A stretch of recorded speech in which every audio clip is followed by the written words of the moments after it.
Monthly compilation देख रहे हैं ऑलरेडी। कुछ पार्ट्स अपलोड कर दिए गए हैं, अगर आपने नहीं देखे हैं तो वो देख सकते हैं इससे पहले, और चैनल को सब्सक्राइब कर दें। आइए स्टार्ट करते हैं इस पार्ट का, ब्रिजिंग द गैप्स। पहला टॉपिक है postal ballot systems for NRI. NRI जो लोग हैं, देश से बाहर रहते हैं, नॉन रेसिडेंट इंडियन। सबसे पहले तो ये जान लीजिए एनआरआई कहते हैं किसको, नॉन रेसिडेंट इंडियन, जो देश में नहीं रहते हैं, बाहर रहते हैं, उनको एनआरआई कहते हैं, बट वो भारतीय मूल के। उनको वोट देने का अधिकार मिल गया। कैसे दे सकते हैं? पोस्टल बैलेट के द्वारा, यही है। There votes from overseas through postal ballets. Need for introducing postal ballot का नीड था, तो इलेक्शन कमीशन ने इसको जारी कर दिया है। NRIs cannot leave the country of their residence owing to specific compulsions of employment। तो रोजगार है, शिक्षा है, यही सब चीज़ें रहती है, जाते हैं बाहर। अकॉर्डिंग टू UN रिपोर्ट 2015 का रिपोर्ट जो बताता है इंडिया का जो विदेश में डायस्पोरा है is the largest in the world, वो दुनिया में सबसे बड़ा है। लगभग 16 मिलियन जो हम लोग के जो लोग हैं भारतीय, वो बाहर रहते हैं, भारतवंशी अगर आप बात करें तो वो बाहर रहते हैं, लगभग 16 मिलियन, बहुत बड़ी तादाद में रहते हैं। तो ये पहला न्यूज़ था। और थोड़ा सा इस पे फैक्ट देख लें। वोटिंग राइट्स फॉर NRI कब इंट्रोड्यूस किया गया? 2011 में, through an amendment to the representation of the people act 1950, RPA act, उसमें संशोधन करके। ठीक है, कैसे देते हैं ये सब पढ़ सकते हैं आप, प्रॉक्सी वोटिंग। नेक्स्ट है वक्फ बोर्ड। वक्फ बोर्ड की बात करें, इसको जम्मू कश्मीर और लेह कारगिल में पहली बार for the first time after independence process को एस्टेब्लिश किया गया है। वक्फ बोर्ड है क्या? ये एक property given in the name of God. ये जो प्रॉपर्टी है वो भगवान अल्लाह के नाम पे दिया जाएगा for religious and charitable purposes. ठीक है, इन लीगल टर्म्स परमानेंट, ये एक लीगल टर्म में बात करें तो in terms permanent dedication by person profession Islam of any movable, जैसे कि जो संपत्ति चल या अचल संपत्ति की बात कर रहा है वही सब है। वक्फ बोर्ड ये सब हो गया। Waqf board can be either public और प्राइवेट, दोनों तरीके के हो सकता है। ठीक है, और ये क्या है, how is a Waqf board govern, कैसे होता है? Waqf board is India govern by Waqf act 1995 बना था, उसी के द्वारा गवर्न होता है। ठीक है, वक्फ इज मैनेज बाय मुतावली के अनुसार से ये मैनेज होता है। ठीक है, a trust establish can be dissolve by the वक्फ बोर्ड, यही सारा चीज़ है। नेक्स्ट आते हैं, declare elections void if NOTA has most vote. सबसे वेरी इंपॉर्टेंट, अगर नोटा का वोट, जैसे मानिए 10 कैंडिडेट है, ठीक है, अगर none of the candidate last में होता है, अगर सबसे ज़्यादा वोट इसी में किसी ने स्टेशन पे, ये ध्यान रखना है। ठीक है, बस ये था। आर्टिकल 19 वगैरह आप कॉन्स्टिट्यूशन में तो जानते हैं, राइट टू इक्वलिटी आर्टिकल 14 से 19 तक है, उसी के अंतर्गत दिया गया ये सारा चीज़। ये CI नोटा है क्या तो जान सकते हैं, PUCL versus union of India case चला था 2013 में, तो supreme court had ruled that NOTA, मतलब ऑप्शन में भी प्रोवाइडेड, EVM में नोटा एक ऑप्शन रहेगा। ये सर है, right not to vote while maintaining their right of secrecy. Next है, पहली बार कब हुआ था NOTA was used for the first time? 2013 में छत्तीसगढ़ असेंबली विधानसभा का इलेक्शन हुआ था, वहाँ हुआ था। उसके बाद 2014 Lok Sabha poll was the first national election जहाँ पर none of the option given, ये सारा चीज़ है। नेक्स्ट आते हैं, और रीजन वोट्स ऑफ महाराष्ट्र और ये सब है, नोटा वोटा। रिव्यू पिटीशन पे बात है, रिव्यू पिटीशन। एक्टिविस्ट लॉयर जो हैं एक प्रशांत भूषण, वो सुप्रीम कोर्ट गए हैं seeking direction that is to please, ये सब है। कैसे आगे बात करते हैं, ये सब है रिव्यू पिटीशन गैस। नेक्स्ट आते हैं 3 कैपिटल्स। हाँ, ये बहुत महत्वपूर्ण है। 3 कैपिटल, आंध्र प्रदेश में 3 कैपिटल। तेलुगु देशम पार्टी जो वहाँ पर गवर्न करती है, उसके president N Chandrababu Naidu challenge किया है चीफ मिनिस्टर, वहाँ पर अभी chief minister YS Jagan Mohan Reddy, वो तो यहाँ पर आइडिया दिया गया था 3 क्या कैपिटल का, तो ठीक है, 3 Capitals for the state on the lines of south Africa में 3 है, तो उसी लाइन पे यहाँ भी बनाने की बात की गई थी, उसी पे ये खबर है। क्या खबर है? Last year the chief minister of Andhra Pradesh came up with the idea of having 3 Capitals for the state on the lines of south Africa. तो ये सब बिल वगैरह पारित किया गया तभी तो बनेगा, ऐसे तो बना नहीं देंगे अपने मन से। तो कौन कौन सा था? Visakhapatnam as the executive capital होगा and the Kurnool as the judicial capital while retaining Amaravati as the legislative capital. तो 3 हो गया। कौन कौन सा? विशाखापत्तनम, ठीक है, जैसे कि ये बात करें आंध्र प्रदेश यहाँ पर तो है, तो विशाखा वाइजैक जिसको बोलते हैं, Vizag as the executive capital हो गया। और कुर्नूल है कहीं जुडिशियल कैपिटल, जहाँ पर वकील वगैरह अपना काम करेंगे कोर्ट के हिसाब से। अमरावती लेजिस्लेटिव, जहाँ विधानसभा वगैरह होगी। विशाखापत्तनम, जहाँ मंत्री संतरी जो बैठेंगे, राज्यपाल भवन वगैरह बस। तो ये सारा कैपिटल जान गए आप। आगे बात करते हैं। पॉलिटिकल प्रॉब्लम्स होती रहेगी सब कुछ। Role of governor in calling an assembly session, तो ये सब भी चल रहा है। असेंबली सेशन, सरकारिया कमीशन जानते हैं सेंट्रल स्टेट कमीशन को लेके बनी थी। रोल ऑफ गवर्नर पे इन्होंने अपना व्यू दिया था। कब बनी थी याद रखिएगा, 1983 में Sarkaria commission central state relation को लेके। फिर आगे देखते हैं। Privilege motion, Maharashtra assembly challenges supreme court, ये सब ऐसे चलता रहेगा। What is privilege motion, rule of law. Bodoland council, हाँ ये महत्वपूर्ण है। Composite floor test in Bodoland council. Composite floor test तो है क्या, याद रखिएगा, असम का बोडोलैंड टेरिटोरियल काउंसिल एक है, तो ये थोड़ा सा ध्यान में रखना है आपको। आगे बढ़ते हैं। Convicted legislature can not be barred for life from contesting poll, उनको हमेशा जीवन भर के लिए नहीं किया जा सकता भाई, कभी ना कभी तो इलेक्शन लड़ेंगे। Delimitation should be based on 2031। देखिए ये नया चीज़ है, 2031 का जो सेंसस होगा ना, उसके द्वारा क्या होगा, डिलिमिटेशन बनाया जाएगा, जिसके द्वारा जानते हैं जो संसदीय क्षेत्र है उसका निर्धारण किया जाएगा। Paper launched by the Pranab Mukherjee foundation state that the subsequent delimitation should be 2 step. कौन कौन सा स्टेप होगा? पहला, डिलिमिटेशन कमीशन बनेगा जो रिव्यू करेगा बाउंड्रीज वगैरह को, constituency on the idea of 2031 state reorganisation. ये सब न्यूज है। 84 अमेंडमेंट एक्ट हुआ था 2002 में at a freeze of the delimitation of Lok Sabha and state assembly. एक देखिए सबसे महत्वपूर्ण कॉन्स्टिट्यूशन अगर पढ़ेंगे ना आप, उसमें भी दिया हुआ है। क्या दिया हुआ है? ये चीज़ जो 2026 से पहले नहीं हो सकता है सेंसस। मतलब क्या नहीं हो सकता भाई? डिलिमिटेशन ऑफ लोकसभा की जो सदस्य संख्या बढ़ाने की बात की है उसकी बात। और जानते हैं नया लोकसभा बन भी रहा है, अपना पार्लियामेंट नया, उस पर बहस भी काफ़ी हुई थी। आगे चलते हैं। डिलिमिटेशन वगैरह है क्या, देख सकते हैं आप। नेक्स्ट है Karnataka anti cost slaughter bill, वहाँ पास हो गया, कहाँ? कर्नाटका में, ठीक है। नेक्स्ट देखते हैं। Revisit 7th schedule of constitution, 7th schedule जिसमें जानते हैं स्टेट लिस्ट वगैरह है, ठीक है। तो ये देखिए कमीशन सेंट्रल स्टेट रिलेशनशिप का एक पंची कमीशन भी बना था, सेंट्रल स्टेट रिलेशन, याद रखिएगा। और 15th फाइनेंस कमीशन के चेयरमैन कौन है? NK सिंह, याद रखेंगे। आगे बढ़ते हैं। Partners in population development, Nairobi summit also known as, किस नाम से जाना जाता है? ICPD +25 कब हुआ था? 2019 में। नैरोबी कहाँ? केनिया की कैपिटल है। आगे देखते हैं। कैच द रेन कैंपेन, ये क्या भैया? Catch the rain campaign national water mission जो है अंडर किस मिनिस्ट्री के? मिनिस्ट्री ऑफ जल शक्ति, इसका नाम चेंज हो गया था, अब मिनिस्ट्री ऑफ जल शक्ति हो गया। अभियान कैच द रेन नाम से कैंपेन चला रहा है, ठीक है।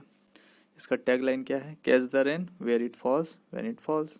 मतलब भैया बरसात का जो जल है उसको पकड़ के रखो जहाँ पर गिरता है, और जहाँ से वेयर इट फॉल जहाँ गिरता है, व्हेन इट कब गिरता है, वही सब है। और क्या भैया? नेचर इंडेक्स, अच्छा नेचर इंडेक्स भी आ गया। तो नेचर इंडेक्स 2020 आर्टिफिशियल इंटेलिजेंस है, किसके द्वारा रिलीज किया गया, रिलीज बाय नेचर के द्वारा। Index tracks the contribution 82 high quality natural scientist journals को, इंडिपेंडेंट ग्रुप रिसर्चर वगैरह को मिला, यही सब हाईलाइट किया गया है। बस और क्या इसमें देखना है। Hybrid renewable energy benefit, Facebook anti trust issue, जानते हैं यूएसए में क्या क्या हुआ, फेसबुक ट्विटर ये सब। यूएस की करेंसी वॉच लिस्ट में कंट्री को डालते हैं हटाते हैं, ये सब इनका नौटंकी चलता रहता है। डीएच का गाइडलाइंस, यूनियन कैबिनेट ने 100% एफडीआई अप्रूव कर दिया है डायरेक्ट टू होम सर्विस में, ठीक है, 100% एफडीआई। इससे पहले so far the FDI was limited 49% था, बट 100% अब कर दिया गया है, ठीक है। इलेक्ट्रिसिटी रूल्स 2020 रिवाइज किया गया है, इलेक्ट्रिसिटी रूल। फिर आगे देखें, ग्रीन नेशनल हाईवे कॉरिडोर्स बनेगा भैया, याद रखिए, हरा भरा होना चाहिए। वर्ल्ड बैंक फाइनेंस कर रहा है। The world bank and the Indian government recently sign, कितना का पैक्ट, लगभग 500 मिलियन का project to build safe and green national highway corridors बनाने का बात चल रहा है भैया। France new national security bill, France में भी सिक्योरिटी बिल पारित हो गया।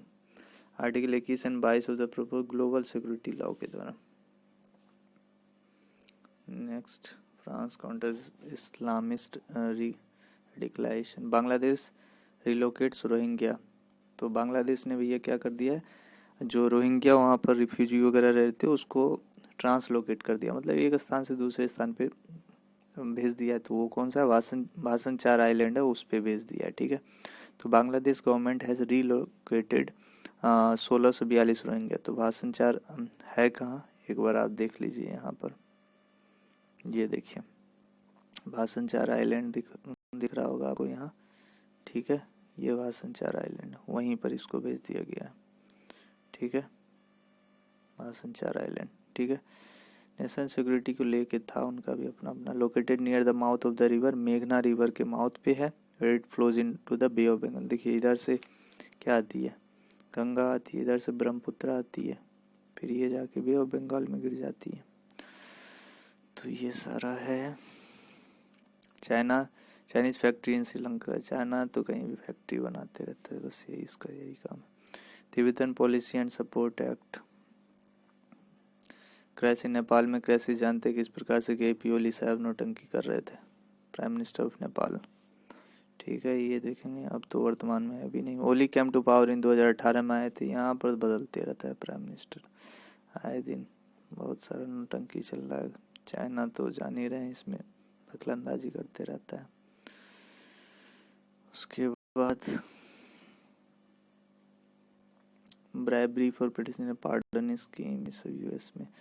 India army chief to visit, हाँ भैया भारत के जो आर्मी चीफ है विजिट किए गए, सऊदी अरबिया और यूएई गए, ठीक है। ये थोड़ा सा आप याद कर सकते हैं। और क्या है, सऊदी, और इनको एक वो भी मिला था भाई, है ना, India first naval joint drills, थोड़ा एक ये पॉइंट ध्यान रखिए। इन अक्टूबर 2019 में इंडिया और सऊदी अरेबिया ने अनाउंस किया था पहला ज्वाइंट नेवल ड्रिल, जो मार्च 2020 में कंडक्ट हुआ। तो आगे बढ़ते हैं। Visit of external affair minister, जो एस जयशंकर है, उनका विजिट हुआ, कतर में गए। आगे India Vietnam virtual bilateral summit हुआ, इंडिया वियतनाम का, ठीक है। आगे देखते हैं लिस्ट ऑफ आउटकम्स, इसमें बहुत सारा पीस प्रॉस्पेरिटी पीपल, ये सब आउटकम एमओयू साइन हुआ, बहुत सारा। वर्चुअल समिट हुआ भारत और बांग्लादेश के बीच में। India Uzbekistan virtual bilateral summit हुआ। उसके बाद एससीओ कम्स टू इंडिया, जो ये थे 19 मीटिंग हुआ council of head of government का। Prime minister Shanghai cooperation organisation का, जो वर्चुअल फॉर्म समिट। फिर आगे देखते हैं एशिया पैसिफिक ब्रॉडकास्टिंग यूनियन, उसका थोड़ा बहुत आप देख सकते हैं। प्रसार भारती सीईओ जो है शशि शेखर वेम्पति, आज भी इलेक्टेड, इनको इलेक्ट किया गया Asia Pacific broadcasting unit union का। तो ये 1964 में बना था। इसका सेक्रेटरीट कहाँ है? कोलालमपुर मलेशिया में। ये इम्पोर्टेंट हुई है, देख लेना। लीजन ऑफ मेरिट अवार्ड क्या है? अमेरिका का जो ये था डोनाल्ड ट्रम्प भाई साहब has conferred the legion of merit degree chief commander to prime minister Narendra Modi, हमारे प्रधानमंत्री साहब को दिया इन्होंने legion of merit degree chief commander. ये भी महत्वपूर्ण है भैया। अभी तक किनको किनको मिला ये याद रखे। There have been 2 Indian recipients of the honour in the past. Field marshal K M. Cariappa 1950 में, फिर जनरल एस.एम. श्री गणेश 1955 में मिला था। और भारत के पीएम के साथ साथ along with Australian PM Scott Morrison and former Japanese PM Shinzo Abe, इनको भी दिया है भैया। डोनाल्ड ट्रम्प साहब जाते जाते उपाधि दे के गए। Export of Akash missile, Akash missile का एक्सपोर्ट भी हम करने जा रहे हैं। ठीक है, आकाश क्या? Akash missile system will be the first ever weapons platform to be exported. पहला है भैया, इंपॉर्टेंट है, याद रखिएगा, जो एक्सपोर्ट किया जा रहा है। आगे देखते हैं और क्या है भैया। अबाउट आकाश मिसाइल हो गया। Super infectious Sweden Carolina institute, super infectious cancer genome Atlas 2020 conference आयोजित हुआ था भैया। वर्चुअली आयोजित हुआ। वर्चुअली मतलब समझिए इंटरनेट पे हुआ भैया। प्लाज्मोडियम ओवेला मलेरिया, ये थोड़ा याद कर सकते हैं। Not very common type of malaria, common type का नहीं है ये। हैज बीन किसके द्वारा आइडेंटिफाइड किया गया? केरला आइडेंटिफाइड किया है। कहाँ पर? इन एक जवान में। ठीक है, मलेरिया ये सब देखिए, ये सब किससे होता है? Malaria, pyorrhoea, diarrhoea, sleeping, protozoa से होता है। ये सब थोड़ा साइंस वाइंस पढ़ा दीजिए। उसके बाद हवाना सिंड्रोम, ये सब नेशनल साइंस, ये सब पढ़िए। वर्ल्ड एड्स डे तो 1 दिसंबर जानते ही हैं आप। थीम हम याद कर लीजिएगा भैया। 2020 का क्या थीम था? ये थीम था ending the HIV AIDS epidemic, resilience and impact, ये याद रखिए। और कोविड-19 जो है ये क्या है? पेंडेमिक है भैया। लैब ग्रोन मीट ये सब है। हाँ, लैब में भी मीट वगैरह ग्रो किया जा रहा है। आप नेचर पत्रिका में पढ़े ही होंगे ये सब। तो आगे देखते हैं। National maritime domain awareness centre कहाँ है? इंडियन नेवी का। ये देखिए, information management and analysis centre of the Indian navy is set to become a national maritime domain awareness centre बनेगा भैया। 2012 में अप्रूव किया गया था। टाइम लगता है, यही सारा तो है। और क्या देखे? Satellite based narrow brand IoT, ये बहुत ही रहता है। IoT internet of things network, ये ध्यान रख सकते हैं थोड़ा आप। Submarine optical fibre cable connectivity बनाया जा रहा है लक्षद्वीप के साथ, ये पढ़ सकते हैं। The union cabinet has given it's approval for provision submarine optical fibre connectivity between Kochi and 11 island of Lakshadweep, उसके साथ। ठीक है, फंडेड बाय, किसके द्वारा फंड किया जाएगा? और यूनिवर्सल सर्विस ऑब्लिगेशन फंड, इसके द्वारा। ठीक है, न्यूक्लियर मैग्नेटिक रिजोनेंस टेस्ट हो गया। सिप्री का रिपोर्ट आ गया भैया। ये क्या है? SIPRI Stockholm international peace research institute. US and Chinese companies dominated the global arms market 2019 में। तो इसमें हाईलाइटेड है यही सारा SIPRI report. BSF raising day मनाया गया। ठीक है, BSF इंडिया पाकिस्तान वार जो हुआ था 1965 में, उसके बाद ही बनाया गया था ये। Cryogenic propellant tank, Arecibo telescope, क्या है? Arecibo telescope are also known as the national astronomy and ionosphere centre. ठीक है, म्यूटेटेड, ये सब कोरोना वायरस तो रूप बदल ही रहा है। और क्या है? निमोशिल, चिंगला infection, hypothermia, ammonia, national security directive, telecommunication, aquifer mapping. Aquifer जो